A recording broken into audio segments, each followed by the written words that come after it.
in this video, I'm going to teach you how to kickflip. Now, the first thing you need to do is get that ollie down. I like to practice mine right in the middle of the wave. That's what we're doing right now. We're just going to practice our ollies. If you have a good ollie, you're going to have a good kickflip. If you don't have a good ollie, you're going to have a terrible kickflip. Just like this. See? Keep your ollie strong. If you have a strong ollie, again, you have a strong kickflip. Now, we're going to teach you guys how to flick out this kickflip, just like that. Strong ollie, strong kickflip. Now, there's many people that kick down. You can kick down if you want. Today, I'm just going to teach you how to flick out just like this. So our ultimate goal today is to get that front foot to the front of the board. You're going to kick back a little bit, but you're not going to kick down. Ultimately, your foot needs to be just like this. If you can have your foot out, it means it's going to look great. By now, you guys should know the in and outs of your boards. So let's get into foot placement. Totally up to you what you wear on the wave, but I wear no shoes. If you like the toe shoes or if you like old skate shoes, by all means go for it. Pretty much standard where we're going to keep our feet. There's a nose, there's a tail. The nose of my board has a very high arch. The tail has a slightly lower arch. So when I'm back and in my ollie position, I can flick out super nice.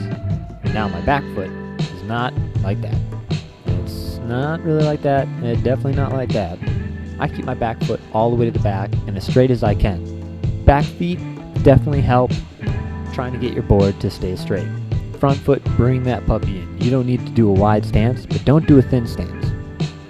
You're going to go ahead and flick out to the side. Don't worry about how you flick it or how much flick you do. You want to get comfortable with it before you start chucking it. Now, you want to flick off to the side following your concave line. In this case, we have mashboard, we have concave. Now, we're not going to flick straight off the front of the board like this. You don't want to touch the nose. You want to go a little bit lower than that. That's pretty much up by the nose. So point that toe, flick off to the side. Perfect. Now, like I said, I follow the concave line in my board. A lot of boards do have these concaves, but if you don't have it, try and go right off to the left a little bit. So, instead of keeping my front foot straight, I'm going to point my toes a little bit, and I'm going to flick that out. You don't want your heel hanging off too much. You want to keep that heel on the board, and you want to point it maybe a little more. See my heel's hanging off? I'm going to point it a little bit more so my heel's on. Perfect. Just like that, I'm going to follow that concave line and flick it out. Now, once you're better on that flick, we're going to start working on compressing. Compressing makes all the difference. If you're straight leg, you're going to fall super hard or eat it in a terrible manner. So, get low, get that stance ready, flick that foot off to the side. When you land on it, you want to compress. Now, your feet aren't going to land perfectly. Sometimes they're going to land in the middle with your back foot, and then in your front foot. Pretty much want to keep it just about a power stance away. Now that all the boring stuff's out of the way, go and do it. It takes time. It takes practice. You're not going to get it right away. And if you do get it right away, send me a video of you doing it because it's going to take hours and it could take up to days, even months, depending on how the learning curve you have. Now, I skateboard in my off time, so keep my flick regular. You can do the same thing. You can skateboard as much as you want, keep that flick going as good as you can. If you want to do it on a trampoline with another board, go for it. If you want to do it on the carpet, go for it. Everything will help you. Now, you don't have to stand by this video. This is how I do a kickflip, and I'm just teaching you how I do a kickflip by flicking it out. If you kick down and you're more comfortable with it, go for it. There's no right or wrong way.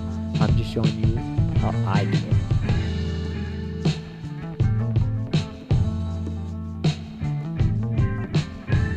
Be sure you guys subscribe to my channel. I'm going to do some more of these how-tos. I know I kind of skipped over some of the basics, so I'll probably go back to the intermediate, probably the beginner tricks first, and then we'll work our way up past the kickflip. So, if you want to see how to ollie or how to shove it, maybe even how to 180 or just make your tricks look a little bit easier, go ahead, subscribe to my channel. That way you can be notified when I put up another video. So, yeah. If you can land this kickflip, send it to me. I want to see how good your kickflips are. Just comment below, like, and subscribe. See you guys.